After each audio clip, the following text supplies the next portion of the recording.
કોક દી ઘેરે આવો તારા વાસણ ધોવા આવીએ મિયા જેની ઘેરે રામ કૃપા હોય મારો બાપ રામ કૃપા એટલે પેલા તો તમારે જે લગ્ન થયા હોય તો સારું મળે આ બહેનો જે વ્રત રે જયા પાર્વતીના જાગરણ કરે વરસાવત્રીના વ્રત કરે શું કામ આ વ્રત છે બધા પિતાને ઘેરે કરવાના વ્રતો શું કામ વ્રત કરે જયા પાર્વતીના ભગવાન શિવને શું કામ યાદ કરે એ પ્રાર્થના કરે કે હે માં હે પાર્વતી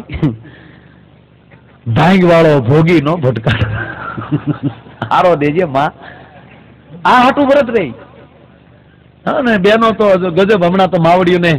અપર મહિનો ગયો 2-3 મહિના હતા ને તો ભાઈ પાયો એક ભાભાવનો ને એક માવડીનો લે કેવો મારો ભગવાન દયાળુ પેલા આપણે ભાભા મંડળ હતા અત્યારે મહિલા મંડળ છે એમ હવે મંડળ ભાંગ્યા પેલા હતા ને કરો ભજન ગાવા વાળા ઈ સાંભળવા વાળા ઈ સા કરવા વાળા ઈ પીવા વાળા ઈ ઠાકર થાળી ગાવા વાળા ઈ ઠાકર થાળી ખાવા વાળા ઈ એ કરે બધા જી જી નેવા તારા ના મેળો હે ભેક્યું ગળવા એ લાગ્યું રે એ મેવાડે રાણા ટેંગ ડંગ ડંગ ડંગ ડંગ આ મંડળ હતા આપણે વગર માયકે ગરેડી જેવા ગળા હિમાળા ગંજવતા પાય એમાં હાચી માછીમના તહેવાર હોય કેડિયા દોકડમાંથી નીકળતા ગરબીઓ લઈને શેરીવાળા આવે સાજા કારો ને ભૂખ લાવો ને એ પ્રમુખ થવામાં મંડળ ભાંગ્યા અત્યારે આપણી માવડીઓના મંડળ અકદમ પીડ્યા બોલો ગામો ગાય એ કેવા કીર્તન હમણાં તો 1 મહિનો તો એવા કીર્તન ગાય મને બહુ ગમ્યું મારા કૃષ્ણ ભગવાન રે તમારે કાદરે હું કેમ આવું એકલી એ શિવરે એકલી જાવું નથી બે બસું બાંધી લઈ જવું આખો સંભળાઈ ગયો બહુ માવડી હમણાં તો કઈક નવું કઈક આવ્યું જો કહું પેલા જો બહેનોને શોખ હતો કીર્તન ગાવાનો ગીત ગાવાનો કોક મરી જાય ત્યારે કૂટવાનો હમણાં દશામાં આવ્યા પછી નવો શોખ આવ્યો ધૂણવાનો બોલો આપણે ધૂણીએ ને એમાં કાંઈ નહીં બેનું ધૂણ કે બાપ તો બાપ આપણે તો અડધું ધૂધું કરીને પૂરું કરી અને એ જે મોકળા મોવાળા મૂકીને ધૂણતા હોય એમાં વળી આખું ગામ પગે લાગતું હે માં પણ મુંજાય કોણ એનો ધૂણી એ એવો મુંજાય ઘણી કુળદેવી ધૂણતી પણ કેમ બિસાડો કે હે માં કેમ કે એ વળી આ મદદ પાડીનું આમ લાઈનમાં પગે લાગો ને બધા લાઈનમાં પગે લાગો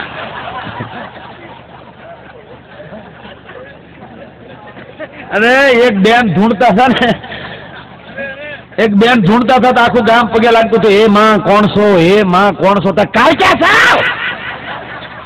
ગામના કે માં કાળક્યા હાસી પણ માં તું આવી ક્યાંથી અને માં ફગી ખબર નહીં કાળક્યા માનું બે હણું ક્યાંય ધૂણતી કે સોટી લે ગામના કે ભોઠી પેડ સોટી લે સાવંડ મારે ના મારી બેન ને મળવા ગઈ હતી નાલી સીધી આવી લે પાછું બોલવું જ નથી કોણ ના પડે ખરેખર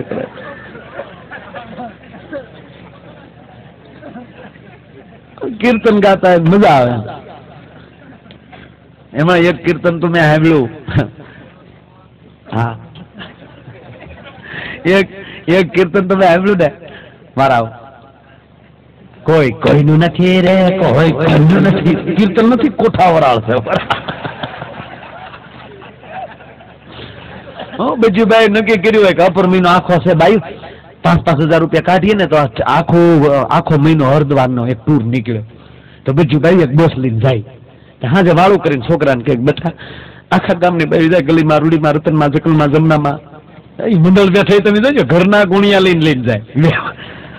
સાલા ઉતારેલા નાળિયેર જેવા માથા થઈ ગયા હોય લીંબુ જવડા આંબોડા પાછી વાતો કરે જમાનો બગડી ગયો કાં જમના લે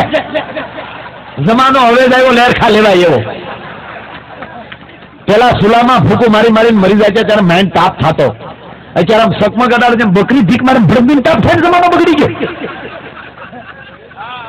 એ જીવાય તો જીવજો હારામાં હારું છે આવા માણસ ક્યાં જોવા મળશે કેવા મોજથી બધા બેઠા બોલો અને કેવા આમ ઠેઠ ઉઠે મારા બાપ એમ લાગે કે હજી એક મુઠ્ઠી ગુંદી બધાને મોઢામાં દીધી એવા વાલા લાગો બોલો પણ આ કીર્તન ગાય ને મૂળ વાત એ વરાળ છે એટલે છોકરાને હાજે ઘરે જઈને કઈક